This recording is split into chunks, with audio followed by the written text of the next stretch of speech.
Greg, it's nice to share a coffee with you, have a bit of a catch up, and given what point we are at in the season, it felt quite suitable to come into the covered end. Obviously, you spend pretty much every other weekend attacking towards this cover, and I haven't sat here before in these circumstances before. Quiet and calm. How does it feel to be sat here right now? Yeah, it's weird. Like to see the pitch from this angle. Obviously, it's not an area I've been in the stadium, but even being here just now when it's quiet, it's strange, but it's quite calming, which is weird because football stadiums aren't usually calming, and this one certainly isn't. But yeah, you know, it's a bit polar opposite to when this place is bouncing for sure. Yeah. How have you found it sort of playing here at home this season and the fortress it's built up to be, and you know, we're looking ahead to the playoff leg as well, and I think we're heading towards a sellout as well. It's played such a key part, hasn't it? Yeah, honestly, like I've said it a couple of times now, but it really has made such a difference. I think from sort of middle of December onwards, it's been the catalyst for us really. There's been some massive games, some great crowds, some big crowds, a lot of noise, and they've helped us go over the line so many times. And we as players, we thrive on it, and the manager, you can see as well like how passionate he is on the sideline, and he talks about being at home and this is our house, and this is what it means to us to play for Charlton, and he drums that into us, and every player's bought into that, and you know, you can see the connection now with the fans that we're all really together, and it's brilliant to be part of that. It's absolutely electric, and it's followed us on the road as well this season, and we're going to talk obviously about the games coming up against Wickham, but one word that gets used a lot, especially at this time of the season, is momentum, and it really feels like we've got that in lots of different senses as well. Our form in terms of since that turn of the year in 2025, but even in smaller patches, the fact that we bounced back from that result against Wrexham as well, it's really been key, hasn't it, to pushing us towards the playoffs? It has, and to be fair, that's something again we've been really good at this year, is bouncing back from a negative, and like Wrexham was really disappointing, and we don't want to dwell on it, but we when we got the job done in terms of securing the playoffs at Northampton, you know, that was obviously the massive aim, and again, I think back to the sort of turn of the year, if we'd have said like we'd put ourselves in the position we're in, like we obviously would have hit some really big form, and we did. But it's easy to say that, and we knew though that we could go on a run like we did, and it wouldn't have just been a case of luck. It was, you know, it's stuff we work on every day, day in, day out, to get that consistency. And yeah, even, you know, winning on Saturday against Burton, it was almost like the perfect lead-in. We had players playing that hadn't played a lot of minutes, but came in, done really, really well, and are fighting for jerseys now, and the squad's in a really healthy, competitive place, and that's what we're going to need, because, you know, these games can go beyond 90 minutes, and it's going to be tough, and mentally as well, more than anything, it's probably going to be very tough. But yeah, we're all really looking forward to it, and you see momentum's key, and I think that momentum is definitely with us at the minute. I mean this in the absolute best way possible, but I feel like you've been a Charlton Athletic player longer than you have. Like, you've done such an incredible job. When you were told by Nathan he wanted you to be his captain, can you tell us a bit about that moment and what you felt at the time? Yeah, it was a bit. I honestly took me back. I did not expect it, and the way the manager asked me about it, he just kind of came. We spoke on and off in the summer. I came down to meet him, and it was a weird one. I came down to the training ground, and the manager was keen to get things sorted before we went on a pre-season trip, and I'm not one for, you know, I came to the training ground, I tried to be discreet, I didn't want other players to see, and I've been on the other end of it, you know, when players come and stuff like that. I just wanted to get in and speak to the manager and then get away. But, you know, we had a really good chat, and once I came down and I saw the place, and I'd been around the place, and it was a beautiful sunny day. I walked into Sparrows Lane, I thought, wow, like, this is down south is brilliant. Yeah, no, though, we had a really good chat, and again, I spoke to him a couple of times previously, and he literally, at the end of the chat, just said, look, and we shook hands, and he went, so is this the new captain of Charlton Athletic then? And I was just like... See, I kind of get like goosebumps just even hearing that. For him to put that trust in me again, like I said, we'd obviously spoke a number of times before that, but he's obviously, I know he's the type of guy that does his homework, so he'd obviously done his homework on me and the characteristics I have, and we're aligned in that sense in what he wants. And, you know, it was like, again, I left the training ground and it was just kind of like, well, when can we do this now? Like, I speak to my agent, he was like, no, you need to, like, stay calm. I was like, no, like, this is it. Like, you knew? Yeah, I knew, like, this is it. And that wasn't the selling point of coming here, but it was more like, yeah, like I wanted to be part of the journey anyway, from how passionate he was about the place and the project that was building. And then that was obviously the tip of the iceberg, and it's something that I've been craving and for a long time, and being part of like leadership groups in different clubs and stuff, and I just felt the timing was right for me and my career, and it just aligned. And that's the thing for any professional footballer, I imagine, when a manager or coach appoints you as captain, it's a really huge honour. But here at Charlton Athletic, when you look back at the captains that have been those that have worn the armband, and I think it's really interesting that Nathan appointed you, because this has really felt like a team and a journey that's evolved, and you're so well equipped in terms of you're the heartbeat on the pitch in terms of your position, but off of it as well. You know, supporters don't see how you act, but myself and the staff, you're so universally liked. You've got such a really lovely warmth about you. You lead by example. If you were to describe your own leadership style, how would you put it?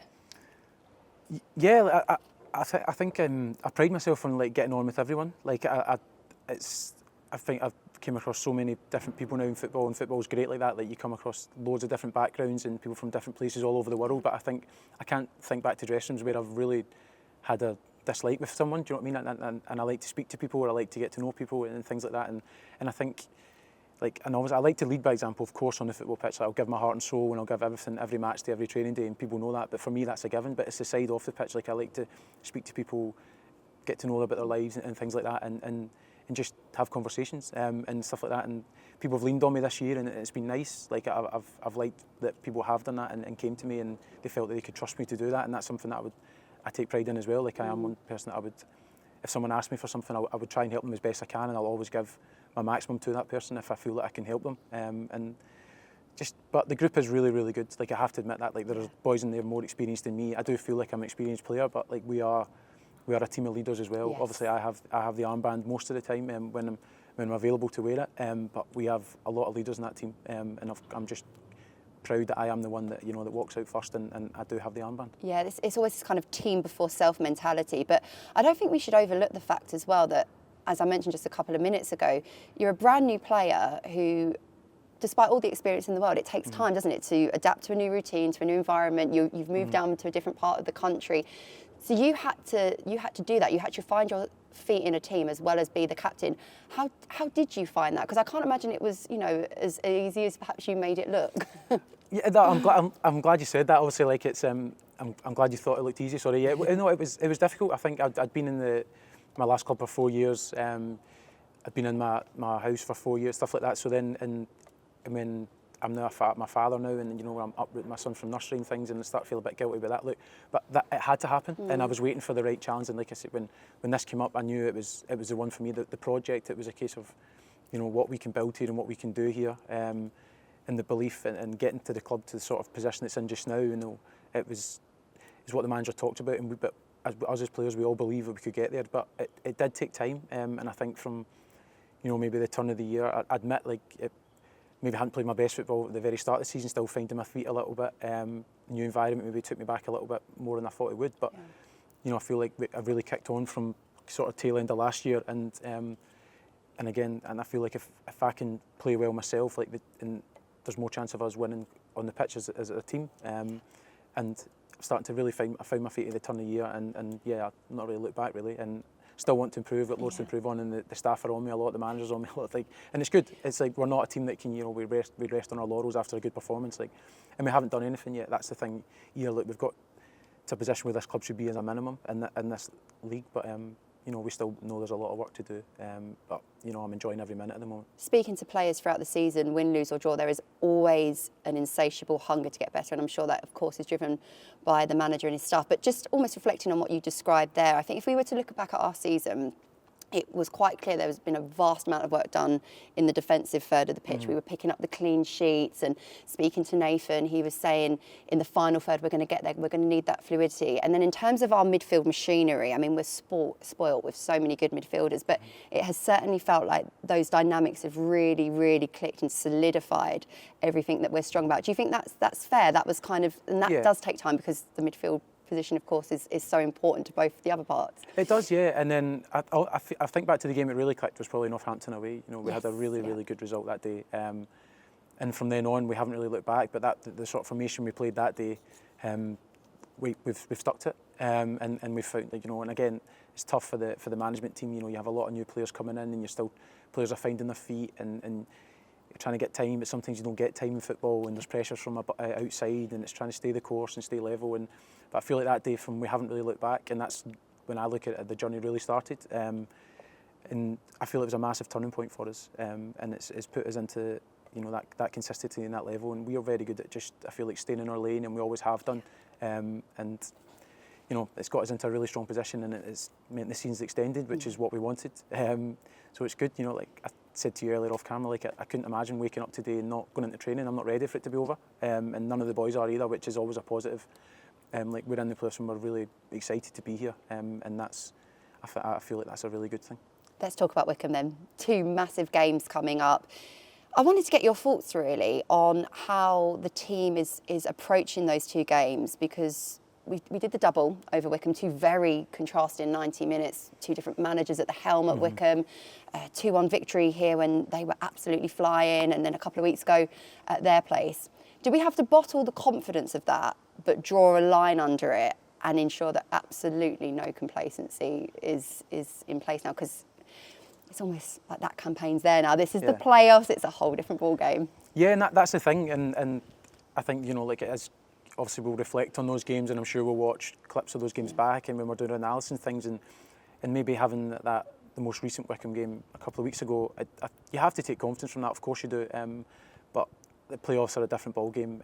I'm saying that like everyone, I feel like will know that as well. Like the form probably goes out the window as well, but we are in a good place, and you know, I think, you know, mentally to think, yeah, well, okay, we've beaten that team twice this year, we can go into these games full of confidence, and I think regardless who we're playing, we would have, but yeah, maybe it gives you that extra bit, and again, having the game so recent, we can reflect back on that match in particular. But like you say, 2 contrasting games from the one, it was, I think it was December or January time, and then into that game. But Wickham are, you know, they're littered with some really good players, and that's something that we will not be taking lightly. And they were obviously at the top of the league for a long, long time. So you don't just lose that. They were there for a reason. They've gone through a difficult spell, but again, they've got an opportunity to rectify that. I'm sure they'll be thinking that. But for us, you know, we're full of belief in it. And to be fair, it would have, regardless of who we played, nothing would have changed from our mindset. And it's all about controlling the controllables, even with the playoff dates. You know, we've moved now to a Sunday evening, but having the second leg here at home and achieving that on the final day of the season, again, is a real plus for the group, for the fan base, for the togetherness that the team and Nathan has been working towards week in, week out. How much I don't want to talk about it almost too much, because obviously we have got the trip to Adams Park, but as a footballer, to play in front of 27,000 people here, I mean, it's just going to be so exciting, something to really relish. Yeah, look, as footballers, you can play in stadiums that hold a lot of people, but I think to play in a venue like this that will hold that number, and it's different, you know, it's passion, it's ferocity, it's willingness to do well, and you can feel it, like, again, getting goosebumps thinking about it, like it's going to be an amazing occasion to see the stadium like that, and again, it's really easy to say, maybe a bit cliche, but it makes such a difference to us on the pitch, like, and particularly in a game like that where, you know, like, it might, if things aren't going to go our way, maybe for a small or whatever amount of time, that they will help us and they'll galvanise us, and even, you know, I think back to, you know, Saturday, it was a great atmosphere. We went 1 goal down. There was still positivity from the stands, and that's something that, again, and it really, really does spur us on, and that's something that the fans have got to take massive credit for, is how they've been with us, and they've really got us to this position. And you know, think back to the Shrewsbury game, 1-0, like 95th minute, like they sucked the ball in the net that day, but they're going to be crucial, and again, it's going to be a sight to behold, and it's just probably going to show the stature of this club and what this club has been in the past, and again, what we're striving to get it back to. You've heard some good noise here. I was actually listening to a EFL podcast earlier, and these are complete neutrals who are saying this, so it's not even my own bias, but they reflected on our last outing to Wembley against Sunderland and said the best fan base they had heard at Wembley, and it is an advantage, isn't it? We can put all the cliches to one side, but it absolutely not only propels us, but can affect the opposition as well. So we just want this place to be nice and quiet now, but we want it to be the complete opposite next week. Yeah, look, and again, it's nice sitting here and seeing it like this, and seeing how calm it is, but you know, like it's just so easy to picture, like what it's going to be like, and just how brilliant it's going to be walking out the tunnel, just the name, the valley where it is, just the position of it, you know, just the way the stand's built, the noise just travels so well, particularly when we score. Like, it is the sound, I've not heard much sound like that before, particularly since playing in England. Like, it is honestly an incredible atmosphere, and it really does help us, and again, it's just so proud, you know, to walk out and to lead a team like Charlton, and hopefully we are at the minute representing like what the people in the stand want on the pitch, and to be fair, I feel like they are, like, everything from around the fans is so nice and positive. Every interaction's great. The players were loving it. Loved doing all these you know, these extras, going round and even going around the schools and doing all the player appearances and stuff like that. Like the player, we're just, it's been really, really enjoyable. And it's so nice to be somewhere where, you know, it's just good energy, good vibes and positivity, and it makes such a difference every day coming into work knowing that you're fighting for the people that care about their club so much. And for modern day footballers now, the tactical stuff, you have to be absolutely on point, of course, with the physicality. But in terms of mindset as well, are you someone that likes to visualise? Do you use almost moments like this to picture certain scenarios, you walking out with the team, you having that opportunity on the edge of the box? Is that something you practice at all? Yeah, it is actually. I know you didn't plan that, but actually, it's, yeah, like I just wanted the you only sitting thing here that we decided that, yeah, like. Well, also, because I noticed you came so close to scoring at the weekend, so I thought he's going to bag us a goal in the playoffs. No, like again, yeah, no, I do a lot of mind. Like I've worked with a mindset coach and stuff like that, and just for moments like that, and I think visualisation is really key in the modern day game. It might not help other people, but it helps me. And I think pre-match I like to have a little walk around and just, you know, try and take it in and just, yeah, try and get that repetition and in my own mind. Whether it works or not, I don't know, but yeah, I think it's a good tool, and particularly being captain and put myself in different scenarios, and just try to, you know, stay calm on the pitch. Like, I'm an emotional person, but sometimes I've found this season as well, I'm trying to like keep that in and keep that calm, because I try to show a different side of myself a little bit as well, and I've enjoyed that. And again, I think that comes with experience. I've also been through a lot, but yeah, like the players are going to be intense. There's no doubt about it. It's probably going to be quite stressful on the pitch at times, but I think you have to try and find enjoyment, regardless of it, because like, we're playing football, talking about this arena, like being able to walk out here in front of 27,000, if that's what's going to be, like as players, it's everything. Like, what more do you want? To play in these games on TV and go and showcase and just play football. Like, it's sometimes you forget that when you're a footballer as well. You're just playing football. Like, it's what we all wanted to do. But again, it's if it was as easy as that, do you know what I mean? Like, everyone would do it and stuff like that. But it's you've got to enjoy it. But there will be. You try and manage yourself a little bit, especially keep the lid on the kettle sometimes, on the pot. And how are the boys feeling at the moment? What's the energy really like? Good, really, really good. Like I say, like coming in today after the weekend, it wasn't a case of all my other ex-teammates are on holiday and things like that. It was a case of like everyone coming in, smiling, music's on in the dressing room straight away, good vibe. Like it's so exciting. Like, we are literally so excited for this, and we're going to give it our all regardless. And what will be. But one thing for sure is we will leave everything out there over the 2 games, and we'll give it all, because for a lot of us, like, you know, we've geared up to this. Boys have been at this club for a long time, and they talk about this, but they've not obviously experienced it. And you can see for the people and the boys that have come through the youth academy, you know, your TCs, Carroys, like how much it means to them, and they care about it, and you know, like, again, it's to be involved in something like this at the end of the season when you've worked so hard to get here. You know, I'm excited, and everyone else is really excited as well. I'm sure you probably heard it so much when Nathan was, you know, introducing you to the club, showing you around Sparrows Lane. Potential. So much has been said, the potential of Charlton, but the potential and the practice is coming together now at a really, really good time. Just to kind of wrap up, really, I wanted to ask, sort of the Greg Docherty that sits here with a coffee in the cupboard end now versus the Greg Docherty that first walked through Sparrows Lane. Do you think you've changed at all? Has this football club helped you evolve at all, as much as you've helped the football club evolve? 100%. Yeah, like, it's weird, because I think to sit here now after having like played 46 games have passed, like it. In the blink of an eye, but also so slowly. And I feel like we've been through so much as a team, and again personally, like I did find, you know, the transition more difficult than I thought it would be, and I probably underestimated it.